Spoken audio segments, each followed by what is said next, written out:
Hello विद्यार्थी मित्रों, धोरण 8 में काव्य छे तूफानों की ओर। उनके कवि हैं शिवमंगल सिंह सुमन।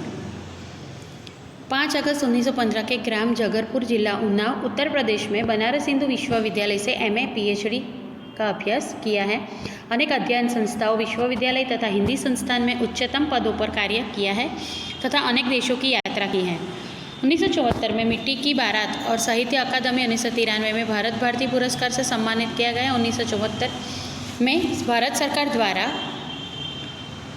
पद्मश्री से सम्मानित किया गया। हिल्लोल, जीवन के गान, युग का मोल, प्रलय सृजन, विश्व बदलाता ही गया, विंध्य हिमालय, मिट्टी की बारात, वाणी की व्यथा, कटे अंगूठों की बंधन बारे, उद्यम और विकास, प्रकृति पुरुष, कालिदास।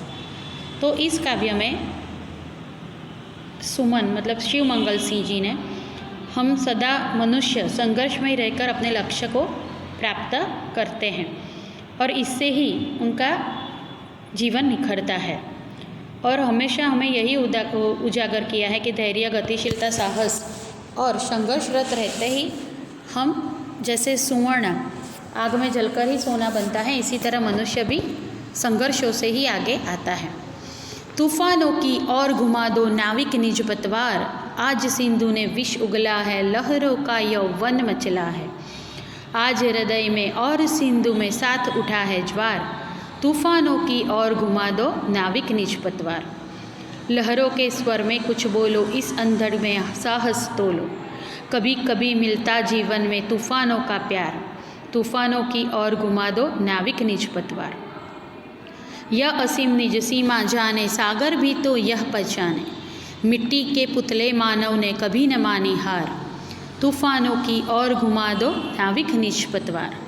सागर की अपनी क्षमता है और पर मांझी भी कब थकता है। जब तक सांसों में स्पंदन है उसका हाथ नहीं रुकता है। इसके ही बल पर कर डाले सातों सागर पार, तूफानों की ओर घुमा दो नाविक निज पतवार। बहुत सरस मजानी આપણને જોમ ને જુસ્સો ચડી જાય તેવું કાવ્ય છે। तूफानों की ओर घुमा दो नाविक निज पतवार, आज सिंधु ने विष उगला है, लहरों का यौवन मचला है। आज हृदय में और सिंधु में साथ उठा है ज्वार, तूफानों की ओर घुमा दो नाविक निज पतवार। कवि कहे છે કે તૂફાન આજે સમુદ્રમાં ઉઠ્યું છે અને નાવિક તું ડર્યા વગર તૂફાનોની અંદર તારી નાવડીને લઈ જા, એનો સામનો કરવા। આજે સાગર, સિંધુ એટલે સાગરે વિષ જાણે કે ઓક્યું છે, લહેરો કા યૌવન મચલા હે, અને લહેરો પણ આજે જાણે કે યુવાનીમાં મસ્ત બનીને ઉછળી રહી છે। આજે હૃદય અને સિંધુ બંનેમાં એક સાથે તૂફાન ઉમટ્યું છે, કારણ કે સિંધુ છે, સાગર છે, તે તૂફાનમાં નૌકાને જાણે કે ગળી જવા તૈયાર છે। અને કવિ નાવિકને કહે છે કે તું પણ ડર્યા વગર तूफानी दरिया में एक बार अंदर जतो रहे। लहरों के स्वर में कुछ बोलो, इस अंधड़ में साहस तोलो। कभी कभी मिलता जीवन में तूफानों का प्यार, तूफानों की ओर घुमा दो नाविक निज पतवार। समुद्રના મોજા આજે રાક્ષસી રૂપ ધારણ કર્યું છે અને તેનું જોર વધી રહ્યું છે, અને આવા તોફાનની અંદર તું પણ સાહસિક બનીને અડીખમ ઊભો રહે, કારણ કે જીવનમાં પણ આવા તોફાનોનો સામનો ક્યારેક જ કરવાનો આવે છે। જે ભાગ્યશાળી છે, જે નસીબદાર છે, તેને આવો સામનો કરવાનો મળે છે।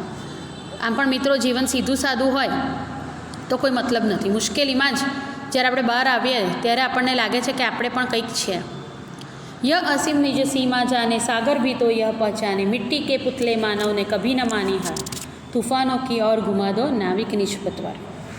આજે સમુદ્ર અને તોફાન અસીમ છે, તેનો સામનો લોકો ભાગ્યે જ કરી શકે છે, પરંતુ મનુષ્ય છે એને પોતાના પર ભરોસો છે।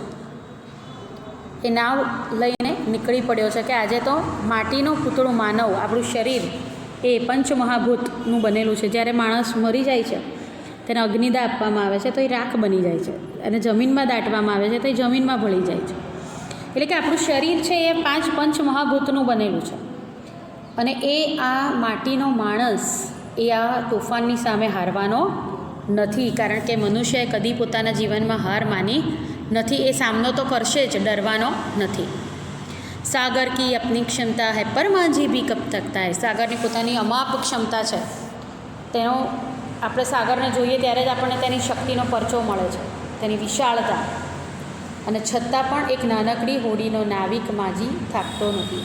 આમાં આપણે જીવન સંસારની વાતને પણ જોડી શકીએ છીએ કે આપણું જીવન એ પણ મોટો મહાસાગર છે. એમાં મુશ્કેલી આવશે, એમાં આપણને તકલીફો પણ આવશે, પણ એ બધાને પાર કરતાં આપણે શીખવાનું છે. જબ તક સાંસો મેં સ્પંદન હૈ ઉસકા હાથ નહીં રૂકતા. જ્યાં સુધી હૃદયમાં શ્વાસ છે ત્યાં સુધી તેનો હાથ રોકાશે નહીં. આપણું જીવન પણ આપણે ત્યાં સુધી જીવવાનું છે, ભલે ગમે તેટલી મુશ્કેલી આવે. અત્યારે ભલે કોરોના કાળ ચાલે છે, પણ આપણે તેનાથી ડરીને રહેતા નથી, તેનો સામનો કરીને રહીએ છીએ.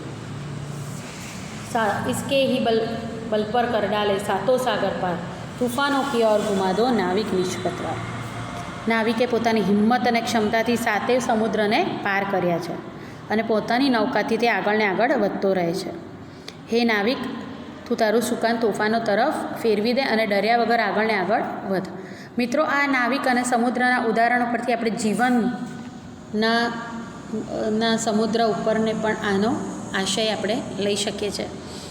અને આ કાવ્ય છે, બહુ સુંદર કાવ્ય છે. તમારે એને એકવાર લખવાનું છે, શબ્દાર્થ 2 વાર લખવાના છે અને આ કાવ્યને સરસ રીતે ગાવાનું પણ છે, તૈયાર કરવાનું છે.